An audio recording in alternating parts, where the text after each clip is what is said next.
আজকের ভিডিওতে আলোচনা করব ইন্ডিয়া থেকে বাংলাদেশে টাকা পাঠানোর উপায়। আপনারা কিভাবে টাকা পাঠাবেন আজকে এই বিষয় নিয়ে আলোচনা করব। তো অনেকেই আছেন বাংলাদেশে, আপনাদের আত্মীয় থাকে, অনেক প্রয়োজনে বিপদ আপদে টাকা পাঠাতে হয়, কিন্তু টাকা পাঠানোর কোনো মাধ্যম খুঁজে পাচ্ছেন না। বর্তমানে ব্যাংক বন্ধ, এখন কিভাবে টাকা পাঠাবেন? তো আজকে এই প্রসেস নিয়ে কথা বলবো।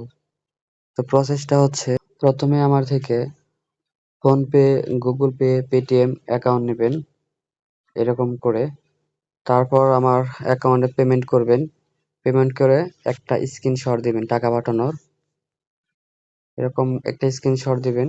স্ক্রিনশট দেওয়ার পর যে ব্যক্তিকে টাকা পাঠাবেন বাংলাদেশে, তার হচ্ছে বিকাশ নাম্বার দিবেন।